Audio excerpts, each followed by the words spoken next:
guys, Rex here. Today we're going to talk about who is your tyrant. Your tyrant. Right here. See this part? I'm going to whiteboard this out. Who is your tyrant? Now, when you're talking about complex systems in nature, they often use math as the blade to cut through the bullshit and come up with different formulas to represent general dynamics of relationships and things like that. So we're going to use math. Math is the blade, right? That cuts away the BS.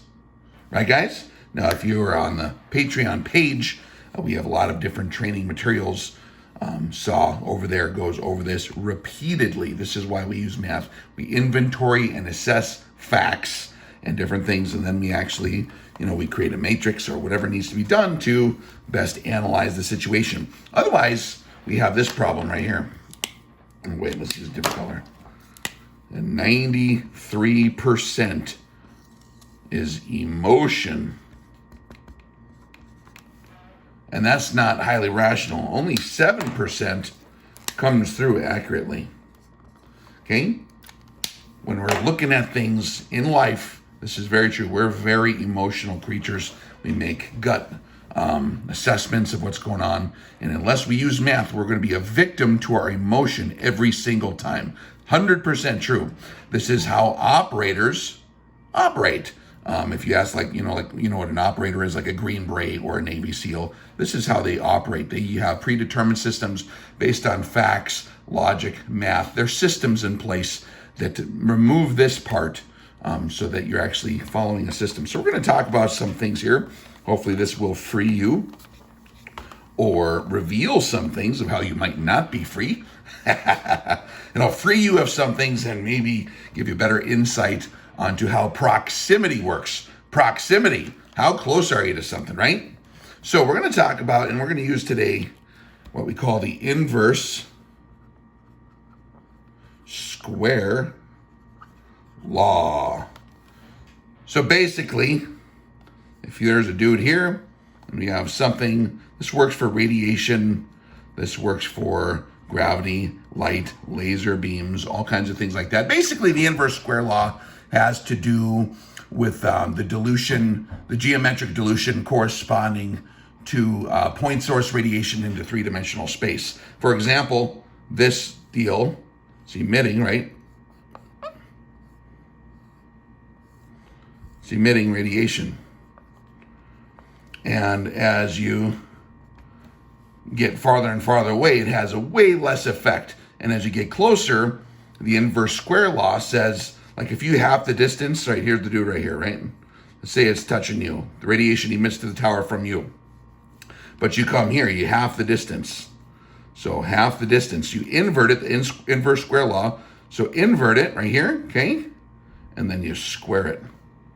So that's 4 times the power when you half the distance. 4 times the effect. 4 times what we could call the final intensity when you half the distance. When you half it again, right? We have A and B, like if you have gravity, right? So you half let's say you have power 1 here, right? So you're being gravitationally pulled to this body here, right? So if you half the distance, that's 4 times the pull. Half it again, 16 times more. Half it again, 16 times 4, right? And then you go half again, and pretty soon, as you get closer, it exponentially goes cuckoo, and it gets very, very strong as you get closer. So proximity is a big deal.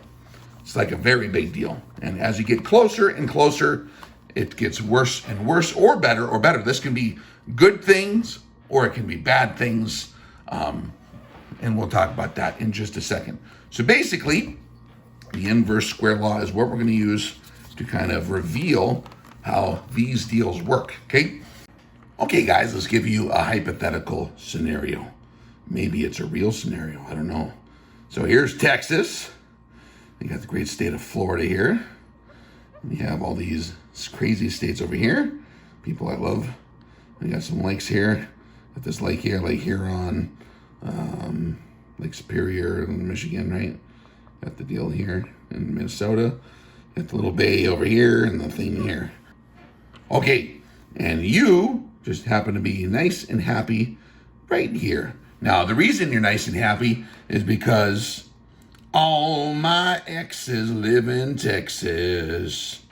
Texas is the place I'd really love to be. So here's the ex down here all the way in Texas, and she is 1,600 miles away.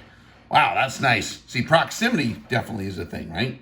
Now, if that was your girlfriend who you love, well, that's a whole different situation. So the inverse square law can have whatever intensity, whether it be intensity of longing or love, or how about nagging? Nag.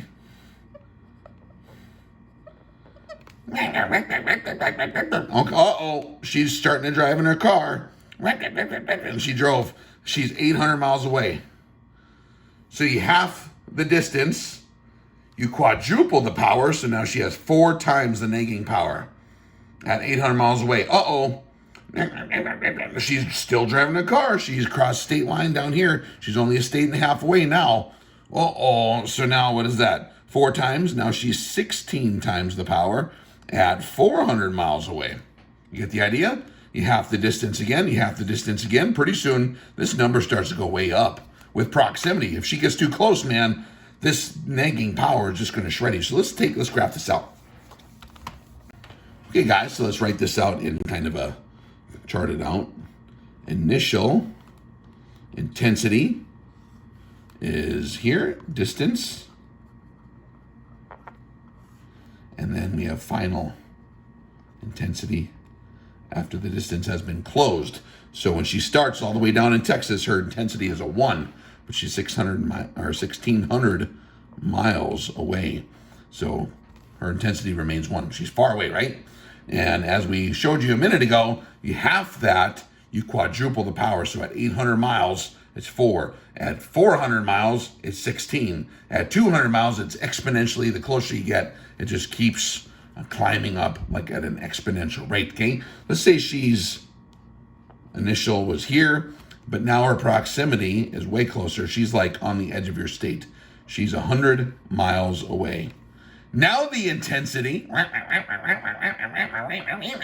is getting really loud.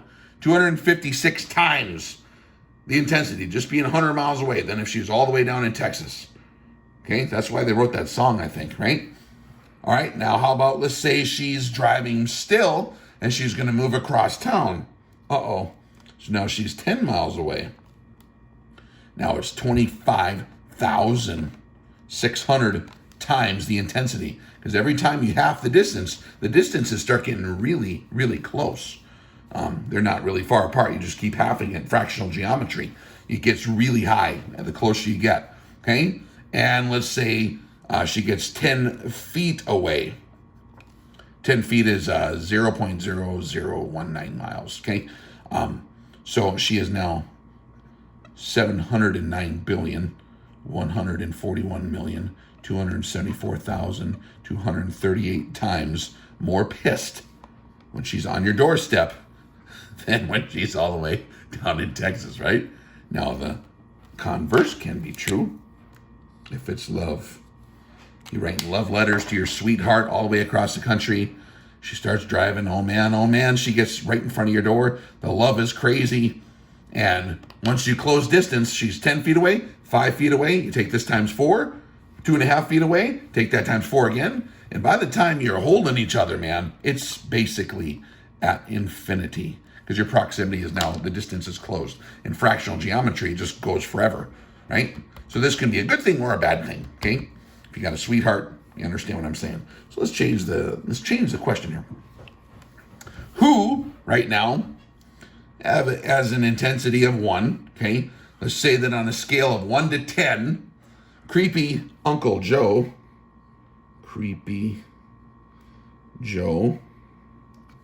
okay, 1,600 miles away from where you're at. He's about that far from me, right?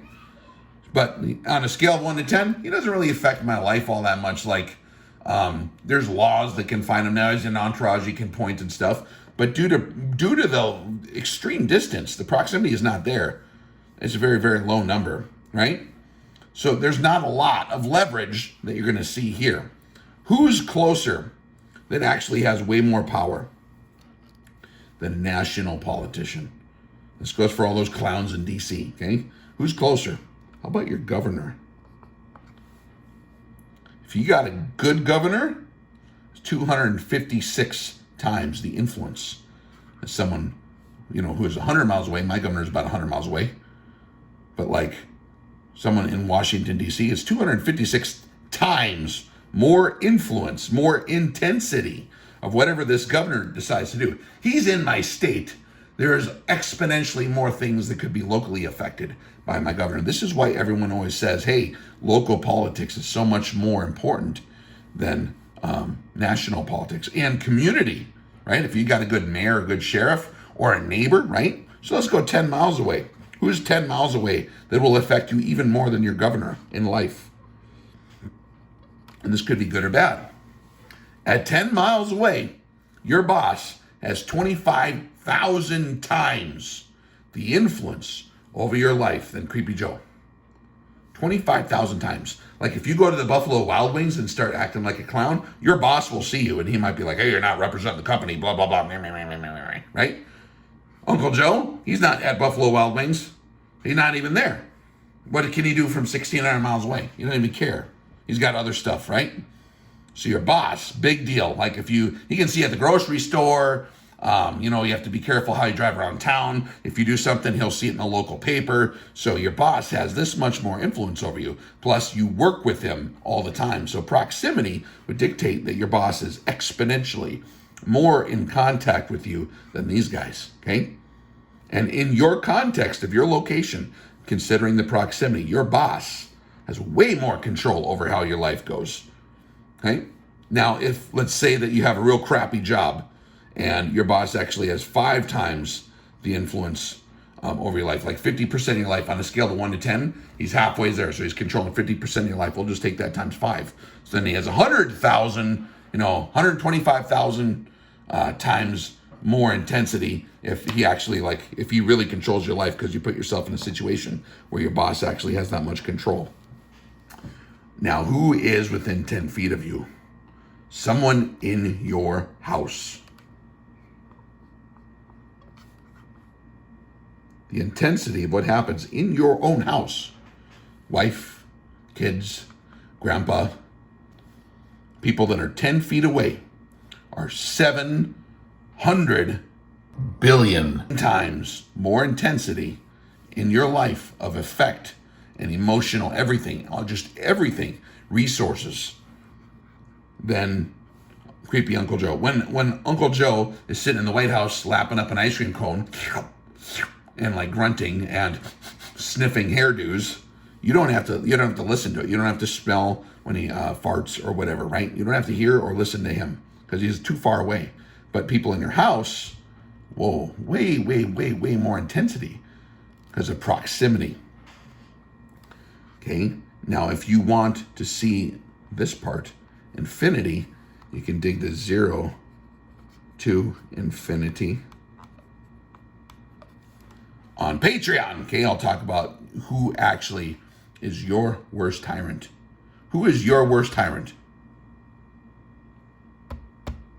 We'll talk through that on Patreon. This is the kind of stuff we do, guys, on Patreon all the time. We do a lot of training over there. Saw does a lot of stuff where he teaches you different systems, how to inventory and assess these things. Use math as a blade. Use facts, not emotion. You don't want to be a victim to your emotion, guys. Chart it out. Realize these guys don't have effect. Now, if you insist that he has an effect, you know how that could happen? Oh, I got the square thing here, guys. Creepy Uncle Joe news. Now he's literally right in your face. Well, now he's a foot away. He's a foot away, guys. What are you going to do now? Well, now it's like infinity times. You chose to put him in front of your face. You get the idea? When you choose to put that shit in your face, the news, that's self-induced tyranny. Like if you just were gardening the whole time and never looked at the news, how much would you honestly know is bad in the world that would negatively affect your life? If you were just gardening, if you were the man that planted trees, I'll share a link below. That's also, I shared a link to that on Patreon. Old classic story. A French guy who went around planting trees for both world wars. Never even really knew there was world wars. Yeah, once in a while there's planes flying overhead, or, you know, some of the trees burned down one time, so he replanted them. But, like, think about that. That's why people in third world countries would not even notice if there's a nuclear war. They're busy planting tomatoes and rice and corn and stuff. You know what I'm saying, guys? So, for much more, 0 to infinity, how do we control this part? Who is your actual tyrant? And how do you keep that deal in check? Dig the Patreon channel. Thank you for your support, too. For those that actually pony up and continue to support the operation, I very much appreciate that. All right, guys, if that was helpful, leave a comment below, and we'll catch you on the flip side.